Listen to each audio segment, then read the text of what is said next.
Partagez la vidéo, invitez vos amis.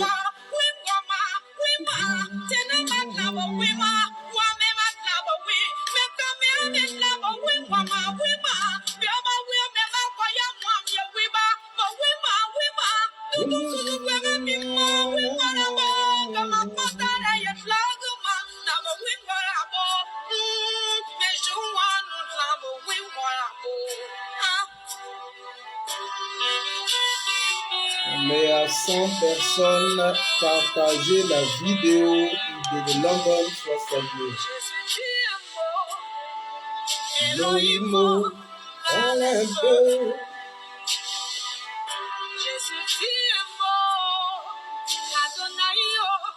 Parle mon frère, parle un peu. Papa, parle un peu. Loïmo, parle un peu. Bode Akpatou soit salué, il est de London.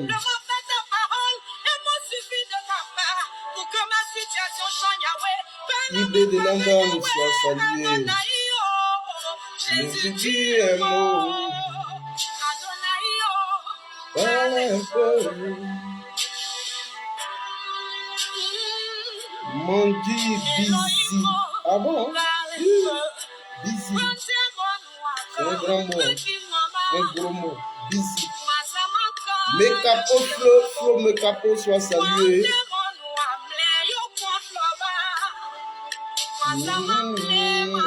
J'aime les Yakuba.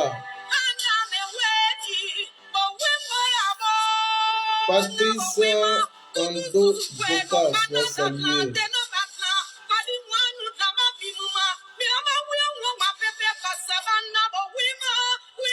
Nena Alou, sois salué, frère, sois salué. Alassane Koulibaly, sois. Ouais, merci. Merci, ma chantre. Merci infiniment pour tout ce que vous faites pour le gospel en Côte d'Ivoire. Merci, merci, merci infiniment.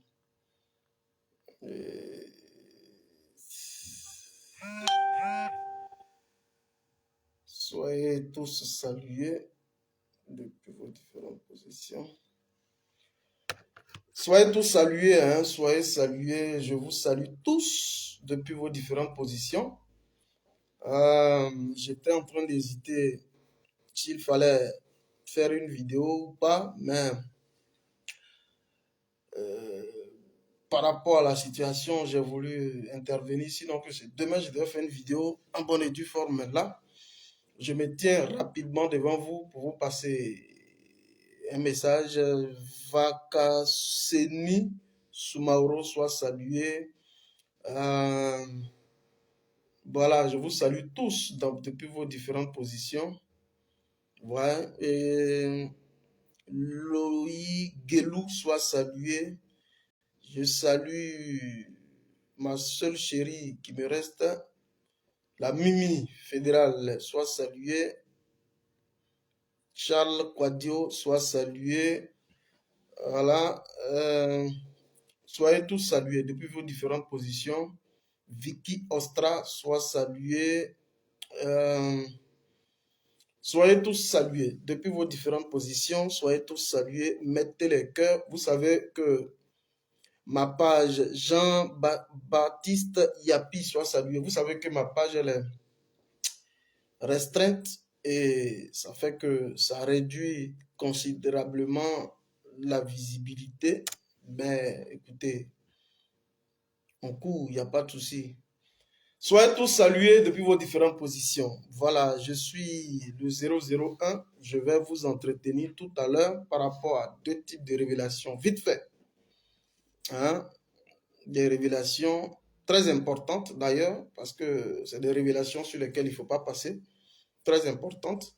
J'avais fait une vidéo antérieurement où je mettais Momo de Beng soit salué. Voilà. Où j'avais fait une vidéo antérieurement où je m'étais prononcé sur la sortie magistrale, stratégique et chirurgicale du président Laurent Gbagbo lorsqu'il était déjà au niveau de Mama. Et j'avais montré tous les enjeux de cette sortie. Et je vais venir juste vous faire une petite révélation sur la base d'une production qui a été faite par l'un de notre combattant également, chevronné, Suleiman Gbagbo Koné, voilà. Suleiman Gbagbo Koné qui est revenu, qui a dit ce que je devais dire. Donc aujourd'hui, je ne vais pas trop bavarder. Je vais simplement vous présenter ce qu'il a dit parce que je devais aborder dans le même sens que sa vidéo. Et ce matin, on a eu donc le temps d'échanger directement, lui et moi. Je lui ai donc fait la promesse de revenir dessus, surtout que c'est un pan de ma communication que je devais aborder. Voilà. Saluer Okosisi, saluer la marcheuse Nina Lyon, Soulé de Paris, Ahmed Konaté, KGB, le gourou, saluer le grand sorcier, saluer tous les membres de la Dream Team, Charlie Black, la légende, le président de la Dream Team, saluer comment il s'appelle, Edith Lago, Naomi VTD, voilà, saluer toute la grande Dream Team pour tout le soutien qu'ils tentent de nous apporter dans ce combat aussi périlleux, mais dont l'avenir est radieux, soyez-en sûrs. Chers amis, nous allons aller efficacement. J'avais fait donc une première vidéo où je m'étais défoncé de fort en comble par rapport à la trajectoire qu'avait amorcé le président Laurent Gbagbo lorsqu'il se trouvait au niveau de Mama et lorsqu'il devait faire une adresse importante à une délégation de personnes venant lui rendre visite chez lui-même à Mama. J'étais venu dessus pour montrer tous les enjeux de ce discours historique dans lequel il a pris le soin de nous enseigner deux notions importantes, à savoir le coup d'État militaire et le coup d'État civil. Et le président Laurent Gbagbo a dit que le coup d'État civil, sinon que le coup d'État militaire est la conséquence du coup d'État civil. Et qu'au même titre, puisqu'il condamne les deux types de coups d'État, Mais au même titre qu'on condamne les coups d'État militaires, il faut également condamner les coups d'État civils.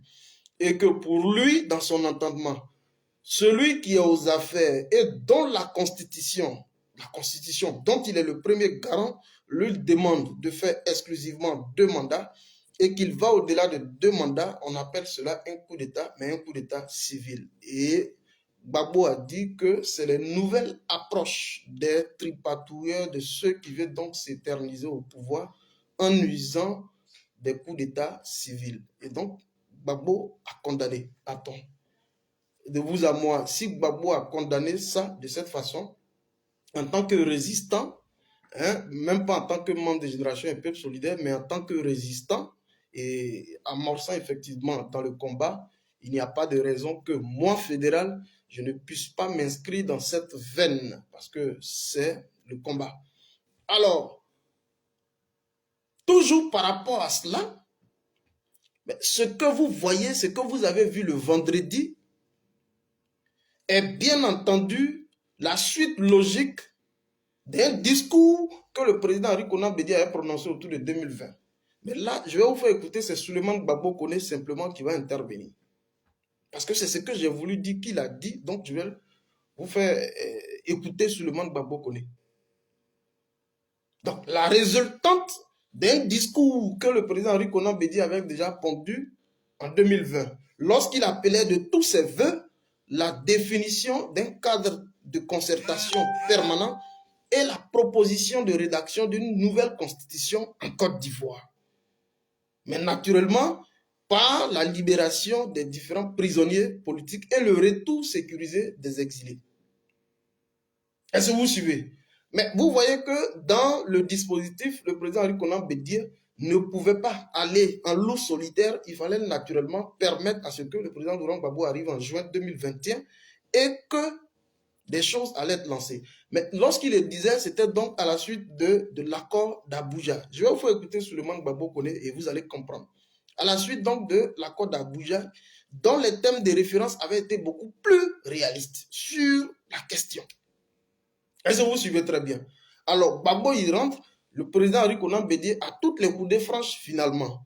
Et donc, à Alassane Ouattara Dramane, un calendrier formel lui avait donc été imposé pour que Alassane Dramane Ouattara, où je vous parle, pour qu'il puisse libérer le pouvoir. On devait aller donc dans le sens de la constitution d'un gouvernement d'union nationale. Vous allez entendre tout à l'heure le président Bédié et en même temps Souleymane Gbagbo Koné qui parle. Zongo Abdoul soit salué. Est-ce que vous suivez?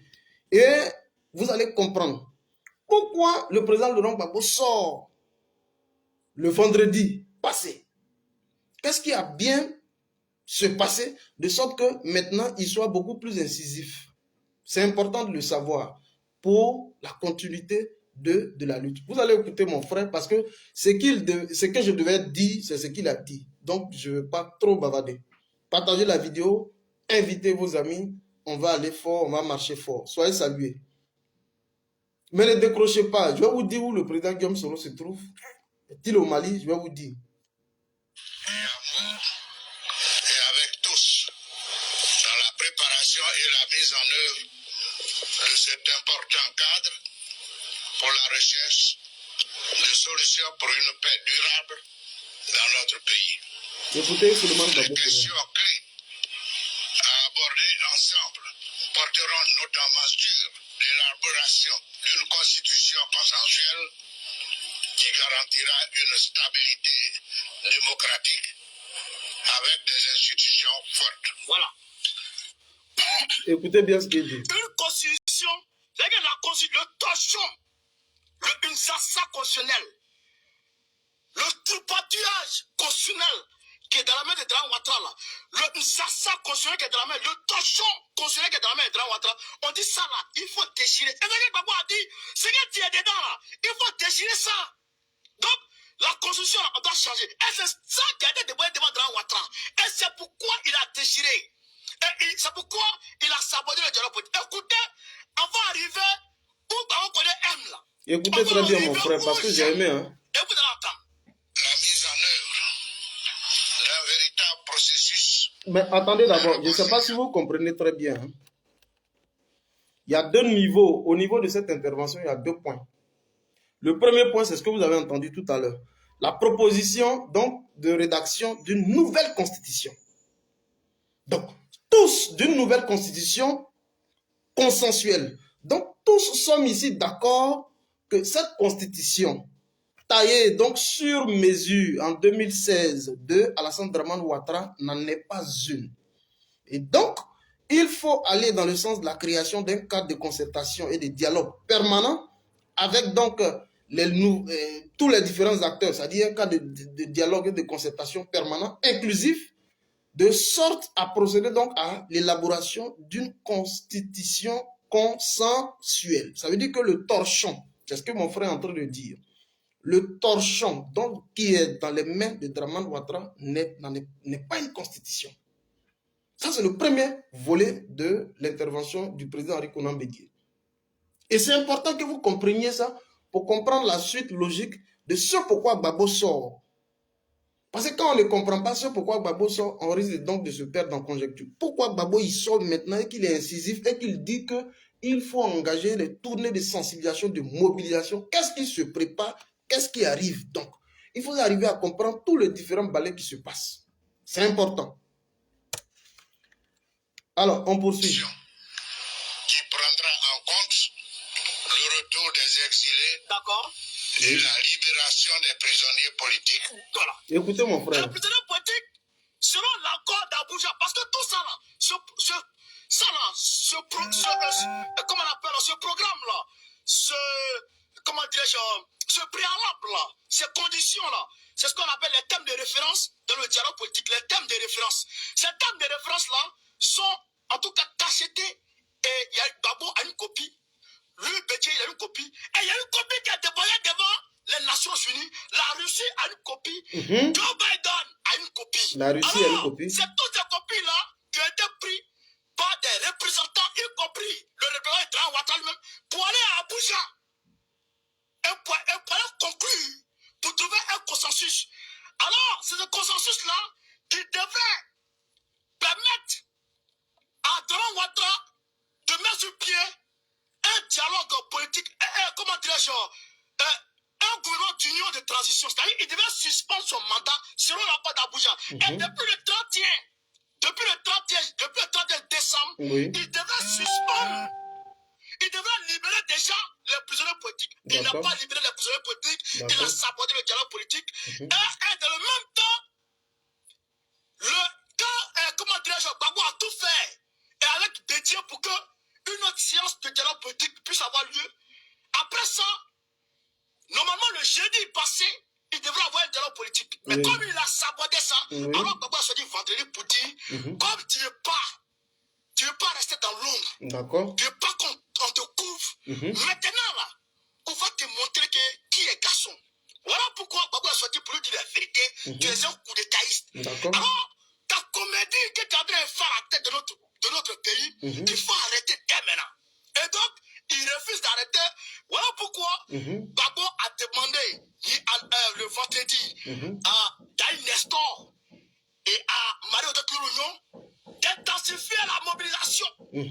Parce que très prochainement, on va sortir. Et quand on sort aujourd'hui, Wagner qui est à côté là, ils vont venir en même temps la nuit pour faire le travail propre. Et c'est fini. Et c'est ça, comme ils ont vu ça, c'est pourquoi Breman Téné est allé voir l'armée française pour les soutenir et pour renforcer la sécurité de Ouattara. C'est ça qui est la vérité. Vous comprenez? Il est allé voir l'armée française pour renforcer la sécurité de Dramane Ouattara. Mais l'armée française peut faire quoi devant Wagner? C'est ça qui est la vérité, tu comprends? Voilà. L'armée française peut donc faire quoi devant Wagner? Et c'est ça le point le plus important. Alors, un échéancier précis a été donc proposé à Dramane Alassane Ouattara dans le cadre donc d'une sortie de crise. Est-ce que vous suivez? Alors, on demande donc à Alassane de procéder à la mise sur pied d'un gouvernement d'union nationale, de procéder naturellement à la libération des prisonniers politiques. Mais surtout, quand vous avez vu que lorsque le président Laurent Gbagbo lui disait il faut libérer les prisonniers, il faut libérer les prisonniers, aux dernières informations, le président Gbagbo s'est rendu compte que la plupart des prisonniers politiques, ceux qui sont donc emprisonnés, il y en a beaucoup même qui manquent au rang. Il y a beaucoup qui sont absents des prisons. Sont-ils morts? Point d'interrogation. Où sont-ils? Point d'interrogation. Et donc, il faut commencer à raviver maintenant la flamme. Et comme on réalise que Dramane Alassane Ouattara, dans le cadre donc de faire un passage en force, veut donc se faire entourer de la force étrangère, notamment celle donc de la France, décide de mettre son petit frère à contribution et lui intime l'ordre d'aller faire recours aux forces françaises pour pouvoir lui assurer un cordon de sécurité très proche. Est-ce que vous suivez très bien? Lui fournit un cordon de sécurité. Parce qu'il dit la chose. Parce qu'il sent pertinemment que là où les choses sont en train d'avancer, il est fort probable, je dis bien il est fort probable que depuis dans la sous-région, il est fort probable que Wagner, bien entendu, rentre en scène. Et ça ne saurait tarder que Wagner rentre en scène. Et donc, il faut activer son petit frère pour se constituer un cordon de sécurité. C'est ce qu'il est en train de dire ici. Est-ce que vous suivez très bien? Alors, comme on réalise que tous les prisonniers politiques qui sont jusque-là incarcérés, il y a beaucoup qui manquent à l'appel, qui ne sont même plus en prison, alors Gbagbo va lui dire, comme depuis longtemps, nous t'avons parlé de pouvoir créer un cadre de dialogue et de concertation, et que jusque-là, tu fais ombrage à la réalisation, à la consolidation de la paix et de la cohésion sociale, nous allons donc monter au créneau. Et donc, c'est pour répondre à l'appel, au discours historique prononcé par le président Henri Konan Bédié dans le temps, que le président Laurent Gbagbo, le vendredi passé, décide donc de monter au créneau. Mais en même temps, quand il le fait, il appelle toutes les différentes forces vives politiques de Côte d'Ivoire. Et même dans la foulée, il donne des instructions très fermes au niveau donc de la jeunesse avec les Daï Nestor et Marie-Odette Lorignon et autres. Et même le président Guillaume Bafori Soro qui engage effectivement le GPS. Ça, je vous le dis, je vous le garantis, qui engage même le GPS de sorte qu'on puisse créer la mobilisation pour son retour en Côte d'Ivoire. Donc, nous sommes en train d'aller dans une phase triangulaire du combat. C'est-à-dire Guillaume Soro, Henri Konan Bédié et Gbagbo. Je vous le dis honnêtement. Et donc, la sortie passée du président Laurent Gbagbo, c'est juste pour démontrer à la face donc du monde que Dramane Ouattara ne veut pas aller dans le sens de la paix. Alors, il faut lui montrer ce qu'il plaît. Mettez les cœurs, ne regardez pas simplement.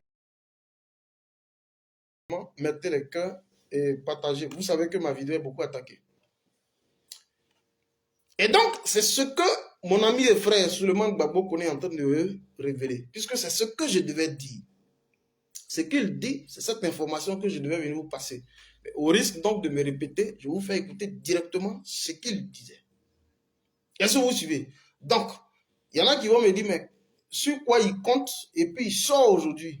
Mon ami, ce sur quoi aussi les autres la comptent, c'est sur ça aussi tout le monde est en train de compter.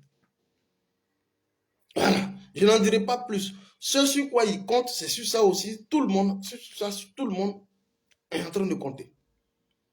Donc, où je vous parle, l'opposition triangulaire, le président Henri Konan Bédié, le président Laurent Gbagbo, le président Guillaume Soro sont donc dans la foulée. Je vous le dis honnêtement. Donc, les temps qui vont suivre, les jours qui vont suivre, c'est de créer les 1, 2, 3 mois maximum qui vont suivre. Il faut créer une mobilisation. C'est-à-dire que la mobilisation qui va se faire en Côte d'Ivoire sera une mobilisation jamais égalée. Et c'est pourquoi il est en train de mettre donc, à contribution tous les différents mouvements, toutes les différentes organisations au sein même déjà de son parti politique. Est-ce que vous suivez? Alors, ceci étant dit, il y en a qui m'ont posé la question de savoir, non, Guillaume Soro, il se trouve où il est actuellement. Guillaume Soro serait-il au Mali? Mais pourquoi quand on dit que Guillaume Soro au Mali, je vois des gens s'offusquer. Depuis hier, je vois un peu une sorte de funérailles au RDR. Depuis hier, je vois une sorte de funérailles. Je vais revenir sur le truc de, comment il s'appelle là, Vladimir Poutine tout à l'heure. Mais je vois une sorte de funérailles un peu partout au RDR. Mais pourquoi vous êtes étonné que Guillaume Soro se retrouve au Mali ou pas?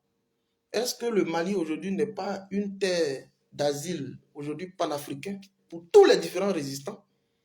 Pourquoi vous vous offusquez que Guillaume Soro se retrouve au Mali? Mais si c'est le Mali qui est une terre aujourd'hui d'accueil et qui est prêt à lui ouvrir les bras, mais pourquoi on n'irait pas là-bas? Écrivez, on s'en va au Mali. Écrivez ça, on s'en va au Mali.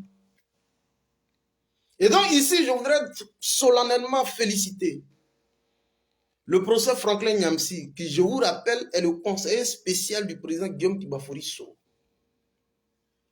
Franklin Nyamsi est le conseiller spécial du président Guillaume Kibafori Soro. Et au jour d'aujourd'hui, où je vous parle, c'est Franklin Nyamsi qui nous parle depuis la terre malienne. Qui nous a même fait une production depuis sur le fleuve Niger. Donc, Franklin Nyamsi Wa Cameroun, pendant que je vous parle, se trouve donc en terre malienne. Mais pourquoi vous ne voulez pas? Ah oui? Pourquoi vous ne voulez pas?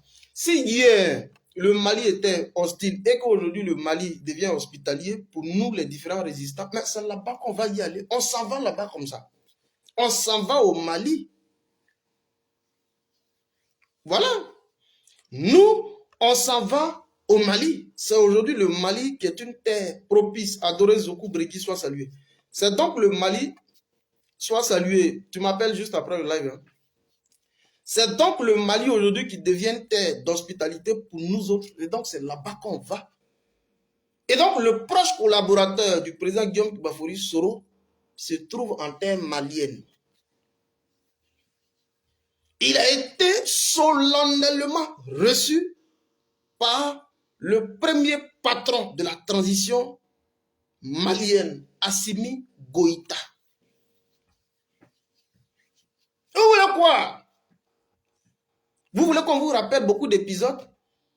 Lorsque ici Ben Souk a été arrêté et que Draman a voulu faire une sorte de marchandage, de troc avec Ben Souk, parce que selon lui, Guillaume Soro serait en train de faire donc du Mali une base, comme ils peuvent l'appeler. Il avait voulu faire une sorte de troc marchande avec lui, en demandant à Assimi non seulement de prendre Ben Souk, mais de lui ramener Ben Souk à Abidjan.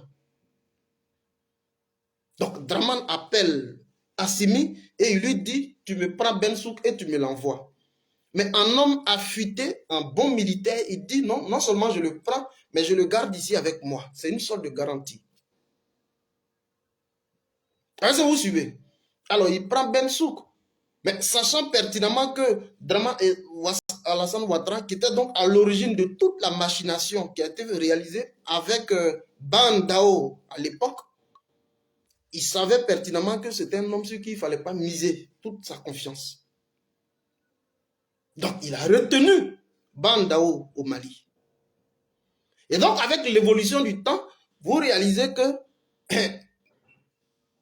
ce n'est pas un homme digne de confiance parce que c'est lui qui a été également à l'origine de toutes les sanctions séculaires qui se sont abattues sur le Mali. Est-ce qu'on se comprend? Et le même jour que le patron de la transition malienne apprend que c'est Draman Ouattara qui est à l'origine de toutes ces sanctions suicidaires contre le Mali, aussitôt, il demande de façon expresse, donc manu militari, la libération de Ben Souk, qui savait être un proche collaborateur de Guillaume Kibafori Soro, et Guillaume, qui est un cadre à Génération et Peuple Solidaire en tant que membre du COC, donc du comité du comité d'orientation et de coordination. Ben Souk, député à Dabou. Il le libère. Il dit Ben Souk, sors de prison. Excusez-moi. Il dit Bensouk sort de prison. Je ne vois pas le nombre là. Écrivez le nombre de personnes en ligne, je n'arrive pas à voir. Donc il demande, il dit Bensouk sort de prison. Et voilà comment Bensouk sort de prison. Donc ça veut dire qu'aujourd'hui, le Mali, il y a de la visibilité. Comprenez ce que dit l'esprit. Ce n'est pas tout on vient vous dire ici. Donc le Mali, là, il y a de la visibilité. Il y en a qui vont dire, oh, ça c'est pas Guillaume qui est derrière le coup d'État. Bon, ça c'est vous qui voyez. Mais le Mali, il y a de la visibilité. Pourquoi ne pas y aller? Et voilà comment Franklin Nyamsi Wa Cameroun, qui est donc le conseiller spécial du président Guillaume Bafori Soro, décide donc d'aller au Mali pour rencontrer directement le patron de la transition malienne, qui lui a donc accordé une entrevue, une audience de haut niveau. Il s'est dit donc être porteur d'un message de la part du président Guillaume Soro. Vous voulez quoi? Qu'est-ce que vous attendez? Mali, oye, c'est tout ce que nous on appelait de tous nos voeux. C'est ce que nous on appelait de tous nos voeux. Aujourd'hui, le Mali est une terre d'accueil. Mais vous voulez quoi? Dans peu de temps, moi, je suis au Mali. Dans peu de temps, je suis au Mali. C'est ce que vous devez retenir. Et donc, on y va doucement, doucement. Alors, sur le volet, mais s'il y a un choix à faire entre aujourd'hui la France et Poutine, Wagner et autres, mais vous connaissez tranquillement notre choix. Nous, on est pour Wagner et on est pour Poutine. Donc, c'est deux notions, je vais dire deux logiques qui sont diamétralement opposées. Nous, on est pour la prise du pouvoir, la prise de responsabilité des militaires au pouvoir, que ceux qui y sont depuis 1960 jusque-là, qui y règnent par des coups d'État civils. Donc, comprenez-nous. Nous, on est pour la conséquence, on n'est pas pour la cause. La cause, c'est les coups d'État civils et la conséquence, c'est les coups d'État militaires. Mais nous, on n'appelle même pas ça coup d'État militaire, on appelle ça action de restauration. Est-ce que vous suivez très bien? Je vais bloquer un. Je le bloque rapidement. Voilà ce que ça veut dire. Alors, Wagner est en train de bouger fort.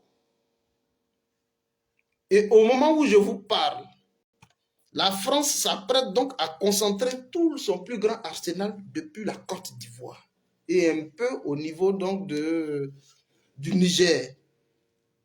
Donc, concentrer une grande partie de son arsenal au niveau donc de la Côte d'Ivoire. Alors, Macron, étant enrhumé par rapport donc à la présence russe au Mali, décide d'avoir de la clarté, de la visibilité par rapport à la présence de l'armée russe, donc de Wagner sur le territoire. Et donc, l'entrevue qu'il a tenté de négocier, vous avez vu comment lorsque Macron s'est retrouvé auprès de Poutine, en 2018, ils étaient côte à côte. En 2018, lorsqu'il le visitait pour la première fois, ils étaient pratiquement côte à côte. Au jour d'aujourd'hui où ils sont allés, non seulement ils sont assis sur une table ovale, mais ils sont très distants. Les uns, l'un de l'autre, ils sont très distants. Ça veut dire quoi? Que les rapports ne sont plus au beau fixe. Et que la France, au même titre que la Russie, se dispute une bonne partie du territoire. Mais encore, chacun a donc une façon de négocier le contenu donc, de ces clauses. La France a plutôt une politique néocoloniale, pendant que la Russie vient dans le sens donc, de l'affirmation de la dignité des peuples africains par le partage équitable donc, de partenariats gagnant-gagnant. Voilà. Donc la Russie aujourd'hui s'avère comme un partenaire privilégié en Afrique. Il faut traiter avec la Russie.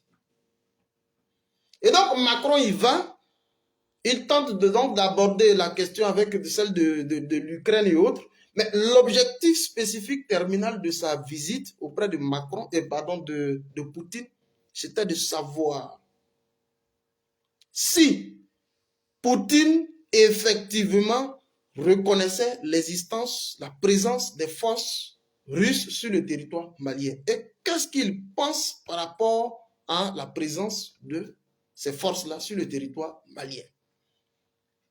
Et je vous le rappelle juste, nos forces, quand je dis nos forces, je me mets dans la peau des Maliens, donc nos forces armées maliennes, donc les FAMA, sont en nette progression sur le territoire malien.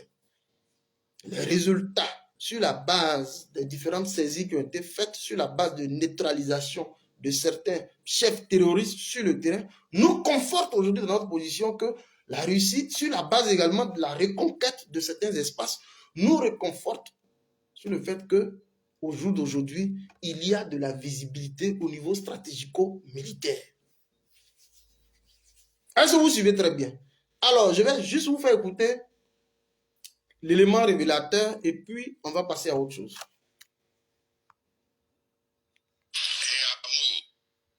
Écoutez ça.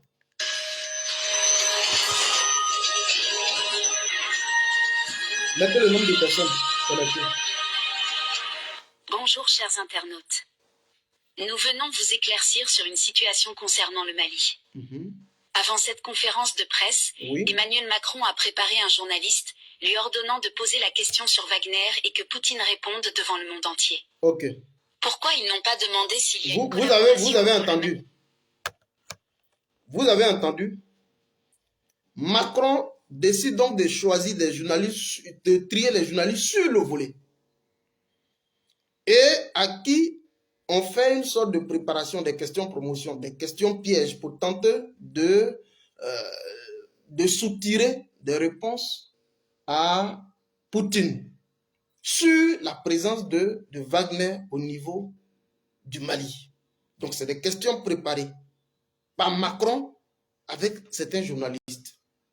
Écoutez très bien. Mali et la Russie. Pourquoi choisir le mot Wagner alors qu'on a tout vu le ministre des Affaires étrangères malien avec le diplomate russe à la télévision pour une collaboration russo-malienne? Écoutez. Tout le monde a vu les preuves. Le président russe Vladimir Poutine a parlé suivant la réponse qu'ils veulent entendre. Ok. En effet, lors de la rencontre entre Poutine et Emmanuel Macron, la question a été posée de savoir si Wagner opère au Mali. Poutine n'a jamais parlé de Wagner dans sa réponse. Écoutez ce... Vous avez entendu? Pourquoi Wagner, c'était de savoir est-ce que Wagner opère donc au Mali? Wagner, qu'on a qualifié comme une société militaire privée russe, est-ce que cette société opère donc au Mali? Kwaku Clément soit salué. Gigi Mike, oui, Gigi Mike soit salué. Est-ce que Wagner opère donc au Mali? Il n'a pas dit est-ce que l'armée russe, il dit est-ce que Wagner opère donc au Mali? Et Poutine va lui adresser une réponse très politique. Vous allez entendre. Écoutez bien. Il a dit. Le président de la Fédération russe, Vladimir Poutine, a déclaré lundi que son pays n'a rien à voir avec les entreprises militaires privées qui opèrent au Mali, précisant qu'il y a des intérêts commerciaux de nos entreprises qui se mettent d'accord avec le gouvernement malien. En premier lieu, en ce qui concerne le Mali, le président Macron m'a plusieurs fois posé cette question. Nous l'avons discuté. Il connaît parfaitement notre position et que la fédération n'a rien à voir avec les entreprises privées qui opèrent au Mali, a-t-il indiqué. Poutine dit les entreprises privées. Quelles sont ces entreprises privées? Vous avez entendu? Il dit, est-ce que Wagner est présent sur le territoire? Il lui dit que nous, la Russie, nous n'avons rien à voir avec toutes les différentes entreprises privées qui opèrent sur le Mali, au Mali. Mais la Russie est donc présente sur le territoire malien parce que, bien entendu, ils y sont dans le cadre donc de la défense de certains intérêts. En d'autres mots, il est en train de dire que si tu nous vois sur le territoire là, c'est parce que nous aussi, on y a des intérêts. On n'est pas là-bas de façon fortuite. On est là-bas parce qu'on défend aussi des intérêts au même titre que vous. Non, ça dit qu'à un moment donné, il faut être cru. À un moment donné, il faut avoir un langage cru. Il lui a dit ouvertement. Ce qu'il voulait entendre, il lui a dit. Il dit, moi, je n'ai pas connaissance de la présence d'un groupe militaire privé qu'on appelle Wagner. Je ne sais même pas de quoi il s'agit. Mais je peux te confirmer, et que toi et moi, nous en avions déjà parlé. Toi et moi, je t'ai dit que nous y sommes dans le cadre donc, de la défense de nos intérêts sur le sol malien. Non, Poutine, ce n'est pas l'homme. A-t-il parlé de Wagner? Écoute par la suite ce qu'il dit. Il y a des intérêts commerciaux de nos entreprises qui se mettent d'accord avec le gouvernement malien. Okay. Nous allons voir ce problème de près. Okay. Il dit qu'il y a des entreprises de la Russie qui se mettent d'accord avec le gouvernement malien. Okay. A-t-il mentionné Wagner? Non. Si le journaliste avait demandé à Poutine de savoir si les Russes sont en collaboration avec le Mali dans le cadre de la formation ou autre collaboration, Poutine allait répondre « Oui, bien sûr ». Oui. C'est pour vous dire que la collaboration entre le Mali et la Russie existe bel et bien et les Russes sont très fiers de cette collaboration. Alors qu'Emmanuel Macron arrête de crier dans les oreilles des gens. Okay. Beaucoup de coins au Mali ont été libérés. Okay. Depuis que la France est présente, combien d'endroits a été libéré? 0. Ils veulent juste rester dans votre pays pour piller vos ressources. Okay. Maliens et Maliennes, ne laissez pas ces Français vous piller encore plus. Trop c'est trop. Oui. Vive la liberté, vive le Mali. Ok. Donc, je vais vous laisser écouter ça intégralement et puis on va se laisser. Je vais vous laisser écouter ça intégralement. Je vous laisse ça écouter intégralement, sans interruption, et puis on se laisse. Donc, vous avez compris ce pourquoi, effectivement, Macron a couru et allé voir, comment il s'appelle, Poutine. Il ne comprend pas la présence de l'armée russe. Et on tente de diaboliser par des artifices médiatico-politiques pour tenter de jeter du discrédit sur la Russie en qualifiant Wagner de groupe de mercenaires. Pourtant, eux-mêmes, c'est les premiers mercenaires qui agissent toujours sur le terrain en portant des gants. Douchka Pakora, la mère des mers, soit saluée. La mère des mers. Est-ce que vous suivez? Donc, ne pour réussir, on est ensemble, soit salué. Donc, je vais vous faire écouter ça intégralement, sans interruption, pour que vous arriviez à comprendre. Et ça, il faut que vous soyez précis. Le Mali est avec nous, et nous, là, nous sommes avec le Mali. C'est tout. Donc, écoutez cela sans interruption, et puis on se reprend.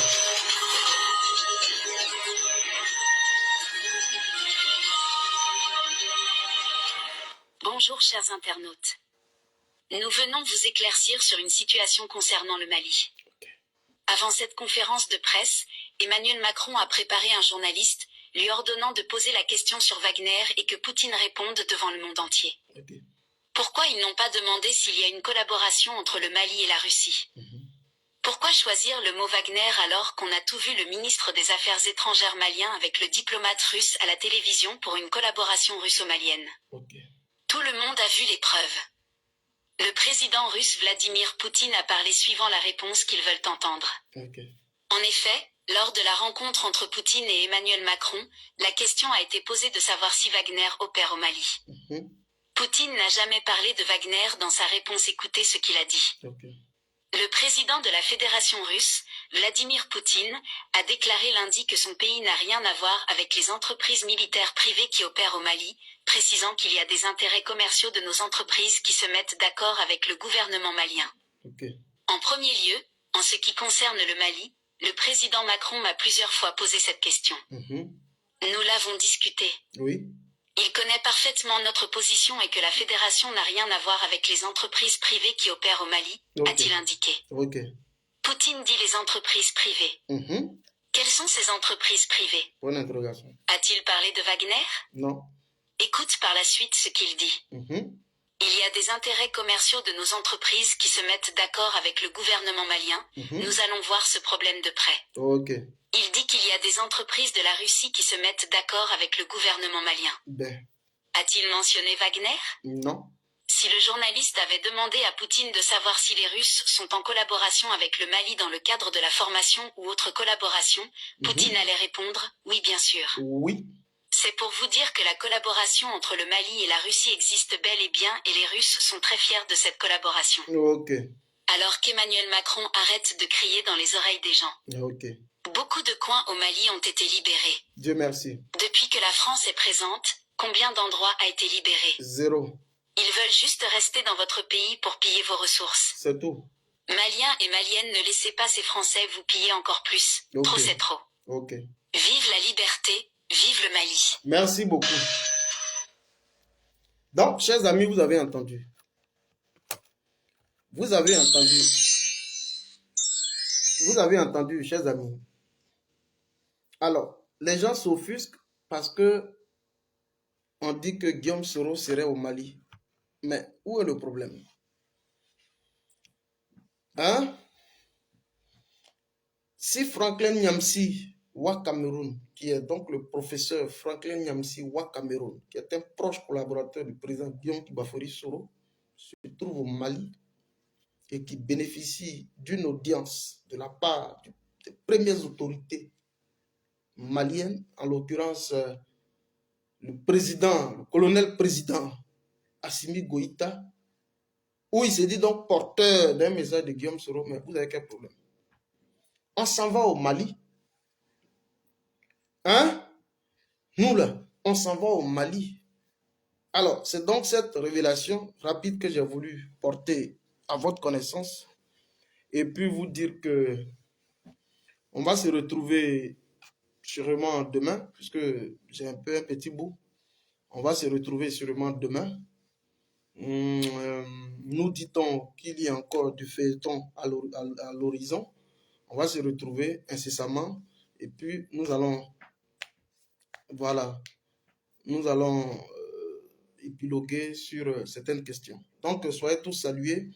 Je récapitule, je suis revenu donc brièvement sur les enjeux historiques de la tenue du discours du président Laurent Gbagbo au niveau de Mama.